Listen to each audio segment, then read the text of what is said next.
खुलुमबाय बेयो बड'लेण्ड इंखं टेलिभिजन दिनै 13 मार्च 2023 समबारखालि सानसेनि बरादखौ नोंथांमोननि खाथियाव लाबोदों आं सदानन्द दैमारिया।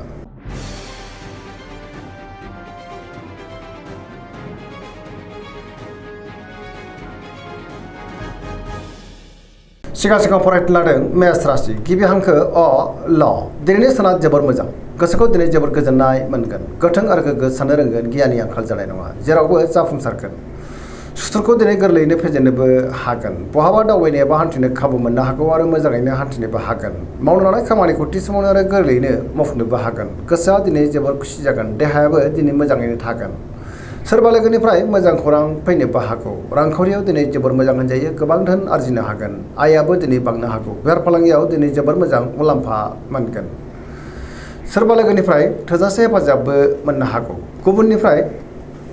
मान मोनगोन न'खराव अनलायनाय फैगोन बिमा बिफानि अननाय आरो बोरखौ दिनै मोननो हागौ बिदा फंबायजों दिनै मोजां सोमोन्दो थागोन गुबुननि गोसोखौ गोरलैयैनो बोनोबो हागोन गोसोनि बोलोआबो दिनै बांनो हागौ सेंग्रा सिख्लाफ्रा जोबोर रमान्टिक जागोन आरो गोसोनि साननायखौ फोरमायलायनोबो हागोन धोरोमारि बिथिङावबो दिनै गोसो दुंखांनो हागौ पजिटिभ एनार्जिनि गोहोम गोग्लैगोन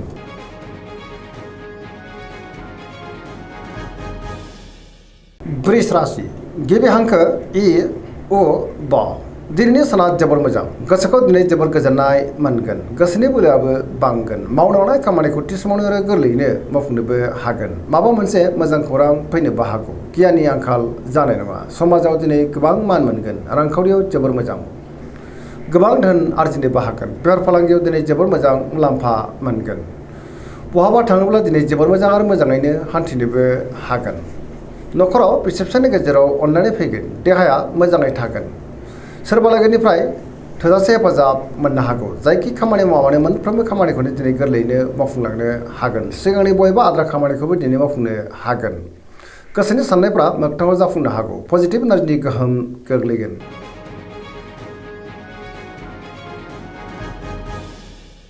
मिथुन राशि गिबि हांखो क स दिनैनि साना मोजां आरो गाज्रिनि गेजेरजों बाबेनलांगोन गोथों आरो गोग्गो साननो रोंनाय नङा गियाननि आंखाल जानोबो हागौ नेगेटिभ एनार्जिनि गोहोम गोग्लैनो हागौ गोसोआ दिनै जोबोर उसुखुथु जागोन गियाननि आंखाल जानो हागौ सोरजोंबा रायखोमा जानोबो हागौ गोसोआ दिनै जोबोर आला खाला जागोन आरो नेगेटिभ एनार्जिनि गोहोम गोग्लैगोन देहाया मोजाङै थागोन अब्लाबो नाथाय जानाय लोंनायाव सांग्रां जानांगोन रांखावरियाव बारा मोजां नङा गुबुननि थाखाय नाङा फाङा जेंनायाव गोग्लैनांनोबो हागौ बेफार फालांगियाव बारा मोजां नङा होनजायो गोबां खहा जानांनोबो हागौ गोसोनि साननायफ्रा लोरबां जागोन मावनो लानाय खामानिखौ मावफुंनो हायोब्लाबो माबा नङा माबा मोनसे गोरोन्थि जालांनोबो हागौ सोरबा लोगोनिफ्राय हेफाजाब लानांनो हागौ गुबुननि थाखाय नाङा फाङा जेंनायाव गोग्लैनांनो हागौ आरो गोसोआ दिनै जोबोर उरां फारां जानोबो हागौ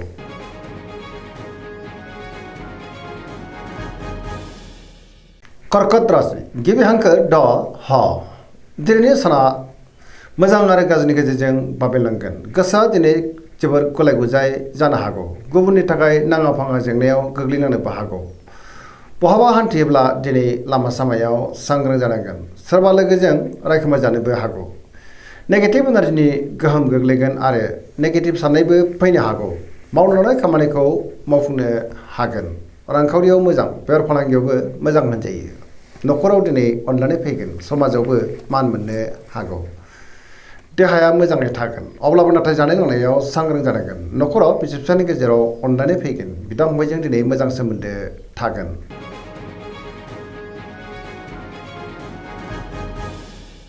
सिंह राशि गिबि हांखो म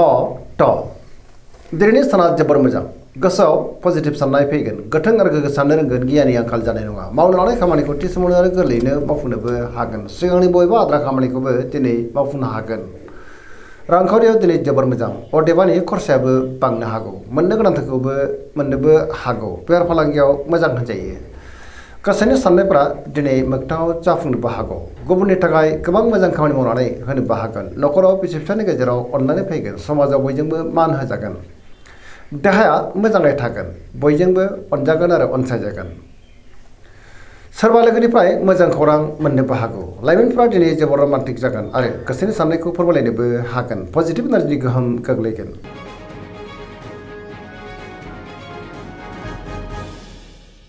कन्या राशि गिबि हांखो प ट दिनैनि साना जोबोर मोजां बयजोंबो मोजां सोमोन्दो लाखिनो रोंगोन गोसोआव दिनै गोग्गो आरो गोथों साननाय फैगोन गियाननि आंखाल जानाय नङा पजिटिभ साननो रोंगोन गुबुननि थाखाय गोबां मोजां खामानि मावनानै होनोबो हागोन रांखावरियाव दिनै जोबोर मोजां अब्लाबो नाथाय खरसायाबो बांगोन बेफार फालांगियाव जोबोर मोजां देहाया मोजाङै थागोन गोबां मुंदांखा सुबुंजों दिनै लोगो मोनलायनोबो हागौ सिगांनि बबेबा आद्रा खामानिखौ दिनै मावफुंनो हागोन न'खराव अननानै फैगोन सोरजोंबा बाख्नाय जानानै गोसोआ दिनै जोबोर खुसि जागोन पजिटिभ एनार्जिनि गोहोम गोग्लैनोबो हागौ सेंग्रा सिख्लाफ्रा दिनै जोबोर खुसि जागोन आरो गावबा गावनि गोसोनि साननायखौ फोरमायलायनोबो हागोन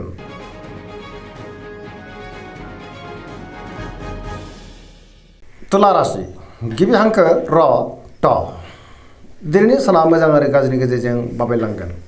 गोसोखौ दिनै जोबोर उसुखुथु मोननोबो हागौ गोसोनि बोलोआ लोरबां जानोबो हागौ बहाबा दावबायनो एबा हान्थिनो खाबु मोनगोन आरो मोजाङैनो हान्थिनोबो हागोन मावनो लानाय खामानिखौ मावफुंनायाव गोब्राब जानो हागौ देहाया दिनै मोजाङै थागोन अब्लाबो नाथाय जानाय लोंनायाव सांग्रां जानांगोन रांखावरियाव मोजां अब्लाबो नाथाय खरसायाबो बांगोन बेफार फालांगियावबो मोजां होनजायो गुबुननि गोसोखौ बोनो गोब्राब जानो हागौ लोगोफोरनिफ्राय हेफाजाब लानांगोन गोदान थांखि लानो हानाय नङा सेंग्रा सिख्लाफोरनि गोसोआ दिनै जोबोर आला खाला जागोन आरो नेगेटिभ एनार्जिनि गोहोम गोग्लैनोबो हागौ गोसोआव गोनो गोथो साननाय फैगोन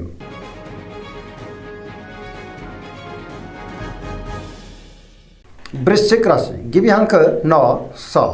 दिनैनि साना जोबोर मोजां गोसोखौ दिनै जोबोर गोजोननाय मोनगोन गुबुननि थाखाय गोबां मोजां खामानि मावनानै होनोबो हागोन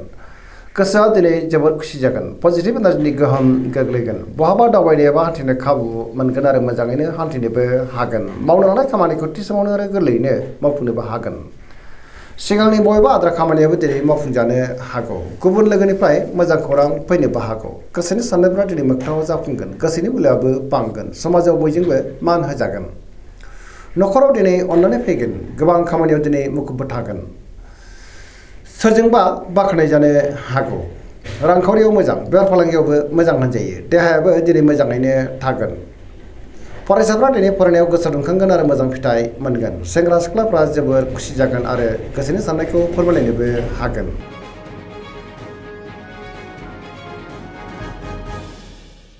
धनु राशि गिबि हांखो ध फ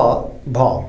दिनैनि साना जोबोर मोजां गोसोखौ दिनै जोबोर गोजोननाय मोनगोन गोसोनि बोलोआ बांनो हागौ गोसोनि साननायफ्राबो मोगथाङाव जाफुंगोन मावनो लानाय खामानिखौ थि समावनो आरो गोरलैयैनो मावफुंनोबो हागोन सोरबा गोदान लोगोजों बहाबा लोगो मोनज्लायनो हागौ गोसोनि साननायफ्रा दिनै मोगथाङाव जाफुंगोन रांखावरियाव मोजां बेफार फालांगियावबो मोजां होनजायो आयाबो बांनो हागौ समाजाव दिनै मान मोनगोन बहाबा थाङोब्ला दिनै जोबोर मोजां आरो मोजाङैनो हान्थिनो हागोन देहाया दिनै मोजाङैनो थागोन न'खराव बिसि फिसायनि गेजेराव अननानै फैगोन लाइमोनफोरनि गोसोआ दिनै जोबोर रमान्टिक जागोन आरो गावबा गावनि गोसोनि साननायखौ फोरमायलायनोबो हागोन पजिटिभ एनार्जिनि गोहोम गोग्लैनोबो हागौ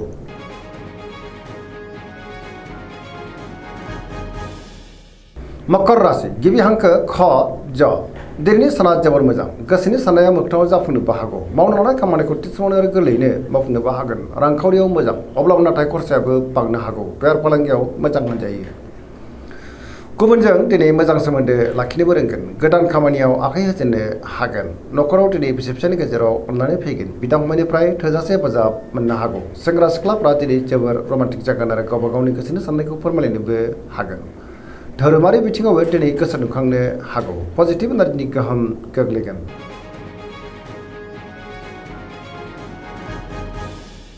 कुम्भ राशि गिबि हांखो ग स दिनैनि साना जोबोर मोजां गोसोखौ दिनै जोबोर गोजोननाय मोनगोन मावनो लानाय खामानिखौ थि समावनो आरो गोरलैयैनो मावफुंनोबो हागोन सोरबा लोगोनिफ्राय मोजां खौरां फैनोबो हागौ गोसोनि साननायफ्रा दिनै मोगथाङाव जाफुंगोन समाजाव बयजोंबो मान होजागोन गोबां मुंदांखा सुबुंजों दिनै लोगो मोनज्लायनोबो हागौ रांखावरियाव मोजां बेफार फालांगियावबो मोजां होनजायो आयाबो बांनो हागौ देहाया मोजाङै थागोन न'खराव दिनै अननानै फैगोन गुबुननिफ्राय थोजासे हेफाजाब मोननानै गोसोआ दिनै जोबोर गोजोनगोन बिमा बिफानि अननाय आरोफोरखौ मोननोबो हागोन बहाबा दावबायनो एबा हान्थिनो खाबु मोननो हागौ आरो पजिटिभ एनार्जिनि गोहोम गोग्लैनोबो हागौ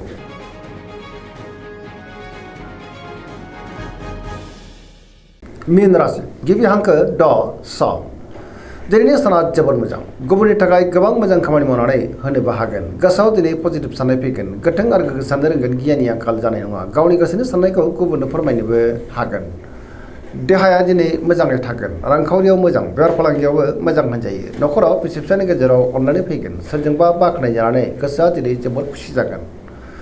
लाइमोनफ्रा दिनै